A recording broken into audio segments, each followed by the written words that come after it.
Kamusta kayo mga abyan? Kamusta po kayo mga abyan? Ako po ay pansamantalang mamamahinga muna sa panghuhuli ng Pokemon at ako po ay gagala. Ipapakita ko po sa inyo ang iba't ibang park, iba't ibang lugar na pwedeng pasyalan, especially po ng aking mga kapwa OFW dito, at saka pati na rin po sa mga turista na gustong pumunta at gumala dito mismo sa Hong Kong. Samahan niyo po ako by subscribing and ring the bell. Pero bago ko po ipakita sa inyo ang aking video, ako po ay taus-pusong nagpapasalamat para sa aking 45,000 na subscribers. Grabe, lakas. Bisyosa. Didak nyo lang po lahat ng zeros. Pero sa totoo lang po, gusto ko pong magpasalamat sa inyo. Tsaka pati na rin po sa nagtiyaga at nagtiis na manood ng aking mga video. Okay, pero eto na. Mag-shoutout po muna ako para sa aking mga fans. Wow, fans. Sila Jojo Swating, si Claire Gocon, pati na rin po sa aking mga pamangkin, si Patricia, si Kyle, si Wayne, sa aking pinsan, si Alfie, si Arminda, at saka na rin po sa aking BSCA batch, na sina Gabriel, si Warren, si Koy Koy, si Jane, si Richlyn, at sa aking BFF na si Rhea. Baka po ako ay may nakalimutan, please comment lang po kayo at i-shoutout ko po kayo sa aking next na video. So, eto na. Alam niyo po ba na may bonsai garden dito sa Hong Kong? Kasi po ako sa 8 years ko dito, ngayon ko lang po nalaman, as in promise. Now, kung hindi nyo po alam, eto na, panoorin nyo na po ang video na ito dahil perfect na perfect po ito sa mahilig mag everyday stories or mag-post sa kanya-kanyang social media account. Eto na po, enjoy! Hello sa mga kapwa kong OFW dito sa Hong Kong. Isang magandang araw sa inyong lahat. Okay, so have a break na tayo sa mahabang weekdays and today, mamamasyal tayo sa Nan Lian Garden dito sa Diamond Hill. So, pasok na sa aking hardin. Tara!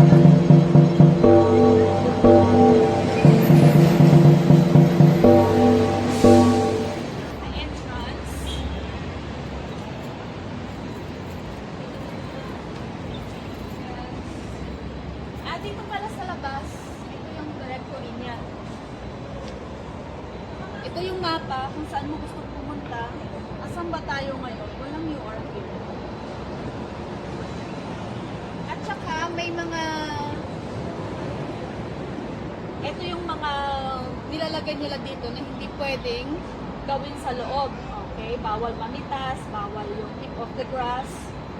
Whatever, alam nyo na yan. Tsaka yung mamingwit ha, hindi pwedeng mamingwit dito at gawing ulam. Okay. So, welcome sa aking hardin.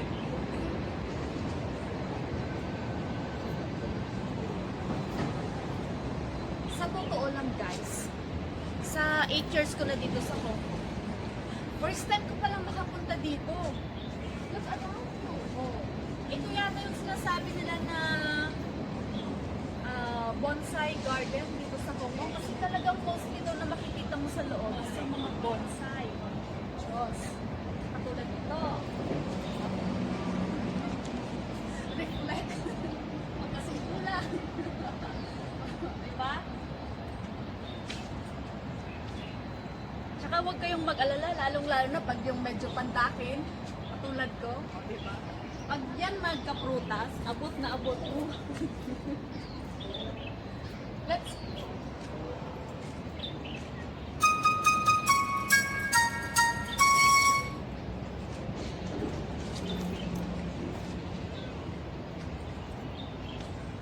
sarado, pwede dyan eh.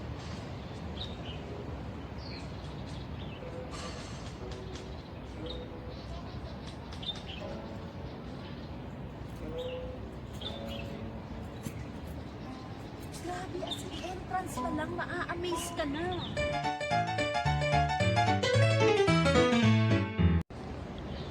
Okay, since meron akong ganito, booklet na kinuha ko doon kanina. Sorry. Ito yung gagamitin natin para guide doon sa loob. By the way, alam niyo ba yung ibig sabihin nito? Oh, wag niyo na akong tanungin dahil hindi ko rin alam. Let's go!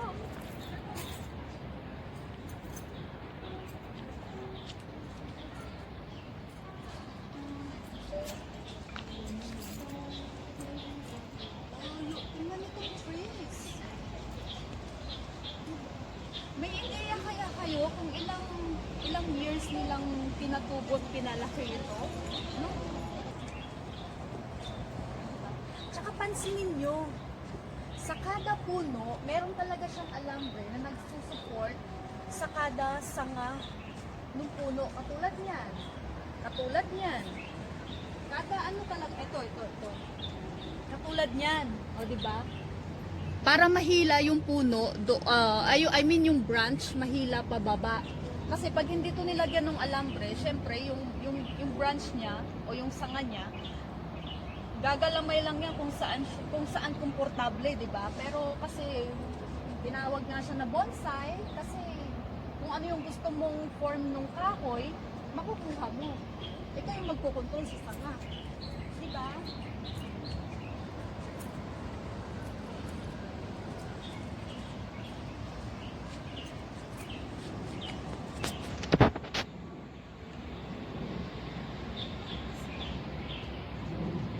I can really tell this place is amazing.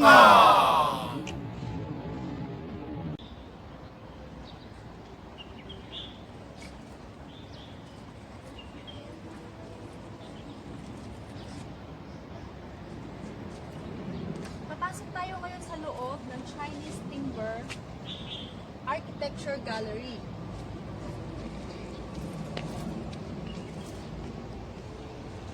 Sa loob na to, pinapakita yung mga architecture ng dating mga bahay ng mga Chinese. Kung paano nila pinagdugtong-dugtong ang mga timber. Tara, pasok tayo.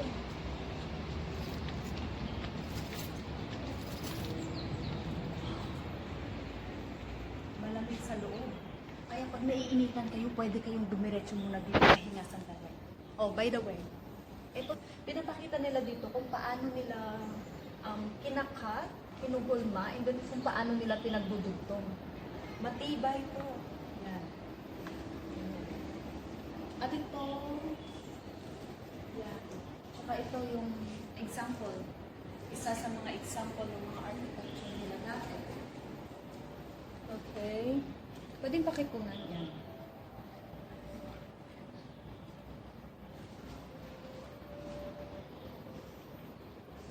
Diba ang lawak?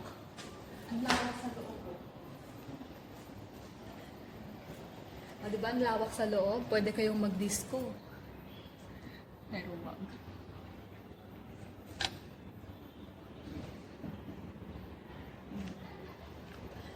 Sa unang tingin pa lang, makikita ko talagang napaka-historical, ano? As in.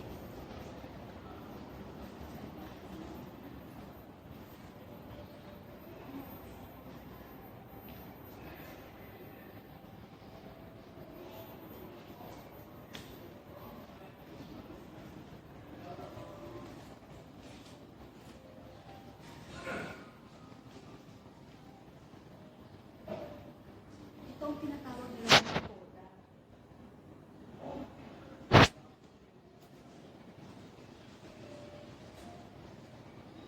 Sinunod naman siya sa architecture ng Liao Dynasty. Ayan.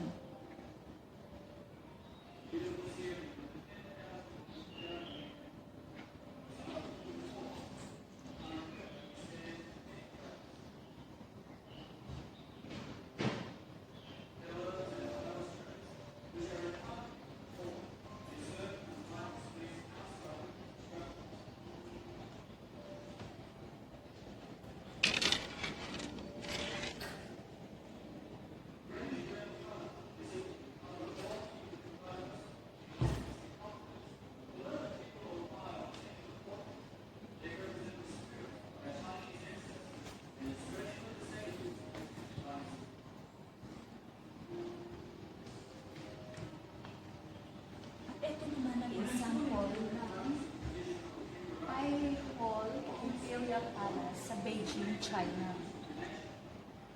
Wow, sobrang laki. Kasi nga palas. At saka beware lang po tayo ha. Pag meron kayong sign na nakita na ganito,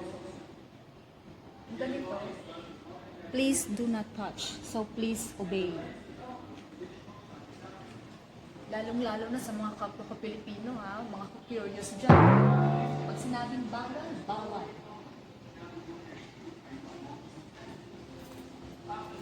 So ngayon guys, exit na tayo sa kanilang architecture gallery and then syempre, mamamasyal na tayo. Continue na, tara, mamasyal tayo.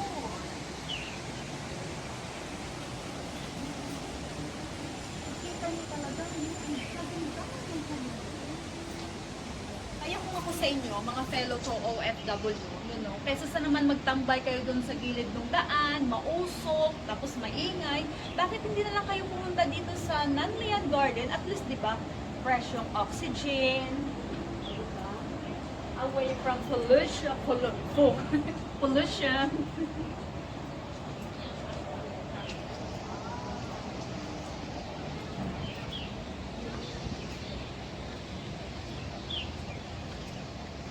Parang gusto ko mag-tumbling eh. Pwede niyo yung pangko dito. Sarap mo nga ito. May suggestion lang ako para sa mahilig mag-selfies, mahilig mag-post sa Facebook, Instagram, Twitter, social media, ganon. Pwede kayong pumunta dito tsaka mag-post ng mag-post, ng mag-post, ng mag-post. Unlimited. Katulad nito. Papupo ka lang sa bato, masandal-sandal ng ganyan, o diba, moment na.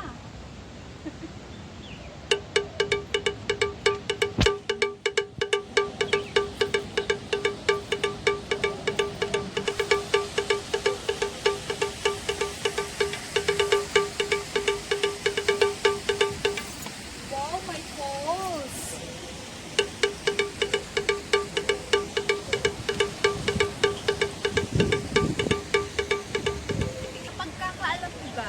Lapad ng buong garden na ito is 35,000 square meter.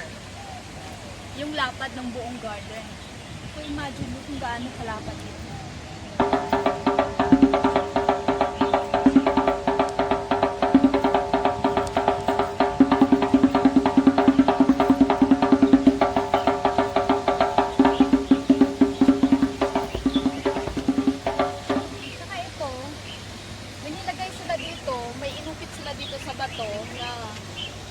Hindi ko alam kung ano, pero kung gusto nyong malaman, mag-learn muna kayo paano bumasa ng Chinese.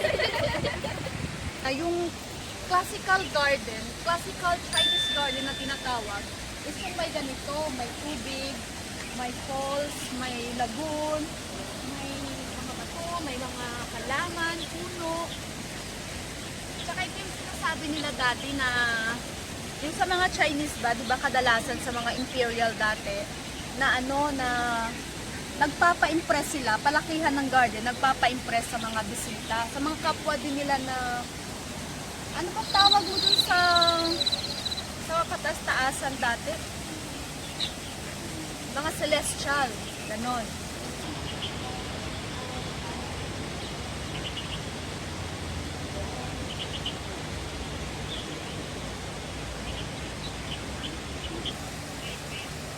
Nakita na natin yung architecture gallery nila.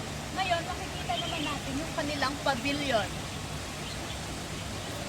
Ibang ganda. Wow, as in wow.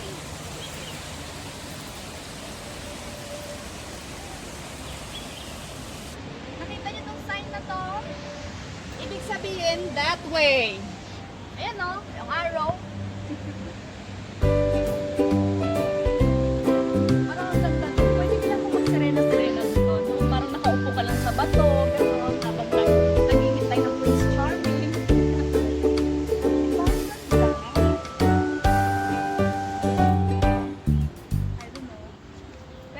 Sabi ko lang, this is a breathtaking, you know, garden. Talagang pawing-pawi yung pagod mo dito pag dito kayo namasyal, mga taga Hong Kong. Remember?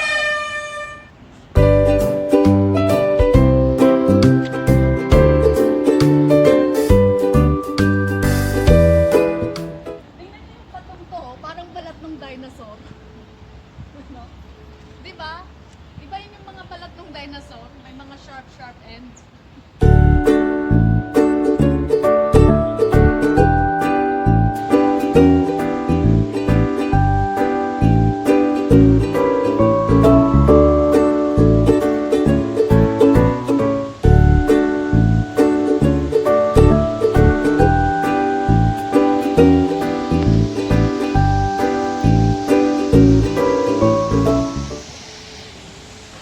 May ipapakita ko sa inyo guys.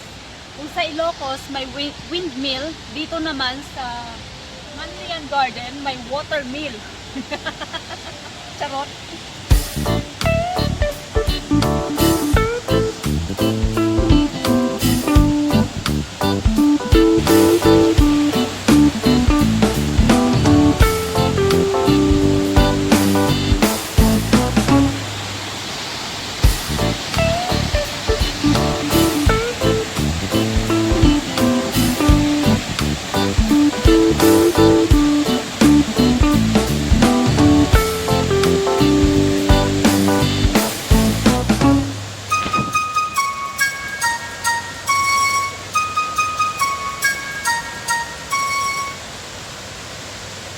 What a beautiful place!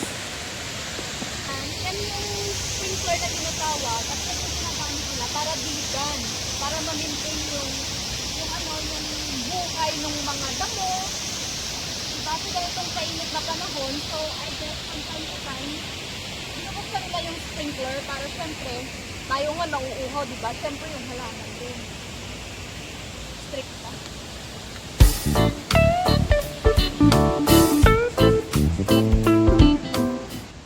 Okay, sa ngayon kasi guys, kasi yung punta ko dito is weekdays, kaya walang gaanong maraming tao. Manghilan-hilan lang yung mga turista na pumupunta dito at saka yung mga locals na rin. Pero ito lang din yung masasabi ko sa inyo kasi kung gusto nyo pumunta dito na hindi crowded at para ma-enjoy nyo yung place, syempre kung pwede naman pumunta kayo during weekdays, hindi pumunta kayo, pero kung talagang yung time nyo lang talaga is during your holiday or public holiday, it's also fine.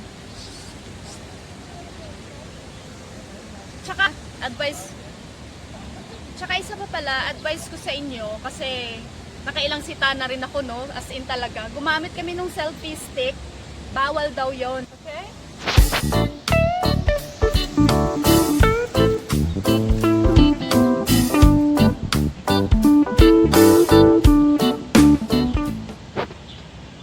Tingnan nyo guys, yung tuktok. Actually, hindi namin alam kung paano umakyat doon or kung merong mangdaanan papunta doon. Pero kung titingnan mo yung view from here, kung saan ako nakatayo, at yung makikita mo siya, kung sa malayo makikita mo yung mga puno, yung mga bonsai, parang kabote. Pero pag pero pag zoom in mo naman yung yung camera mo, maaninag mo talaga na halaman siya. Hindi kabote.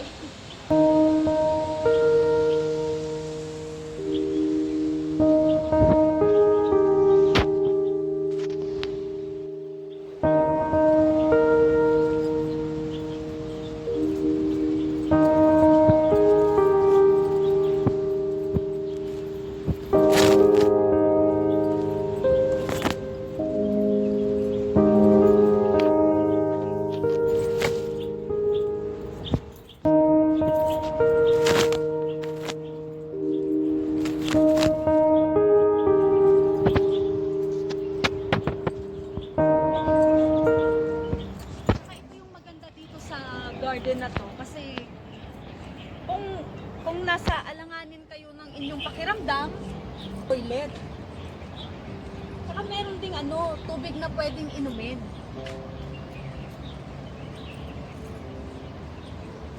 Saan ba? Dito. Dito daw.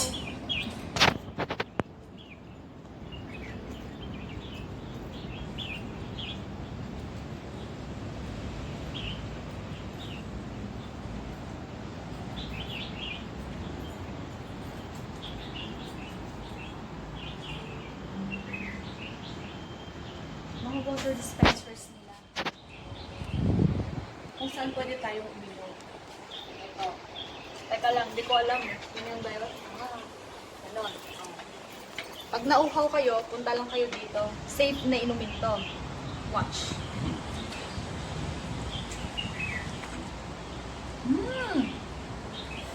Lasang tubig!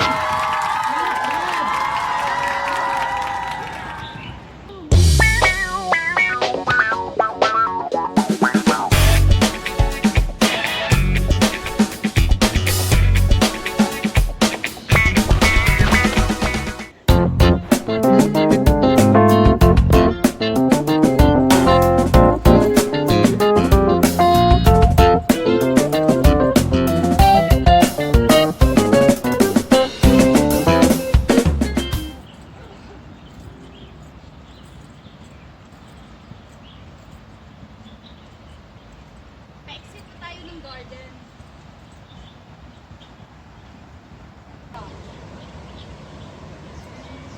Tsaka ito, tingnan nyo to. Tingnan nyo yung puno niya. As in talagang makikita mo siya na sobrang old na. Ayan pala may pangalan. Yung pangalan pala nito is Orange Jasmine. Oh my God, magkasing pangalan pa kami. Ayan o. Magkasing edad din kayo. Tingnan yung bato. As in talagang lakas makabalik sa ano, yung paligid, at saka yung background ng music, yung Chinese music na background nila. As in yung, hindi ko alam ano yung tawag, parang instrumental na sound, Chinese music. Yan o, kung maririnig nyo. As in ang lakas talaga makabalik sa nakaraan.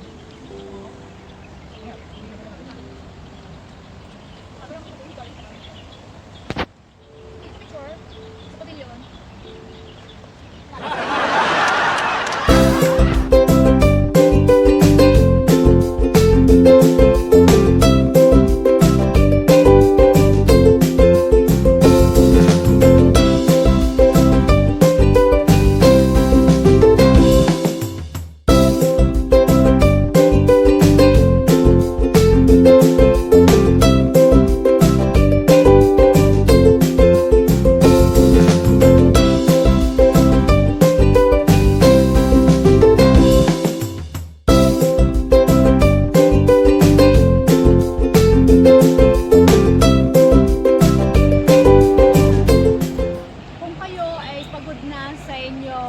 Paglibot-libot.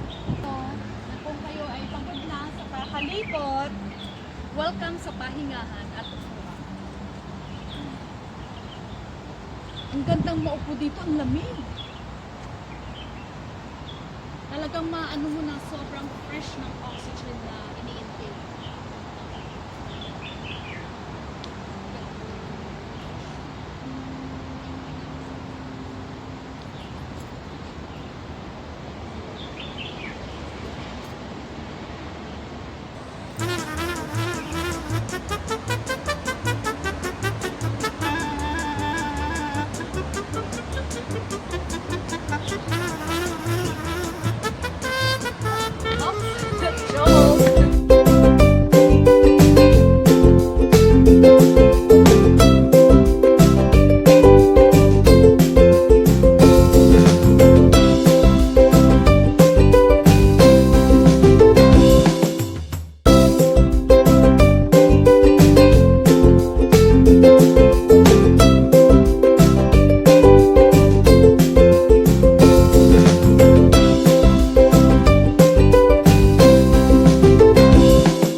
Garden. Okay. Ipunta naman tayo sa Chilin Nunnery.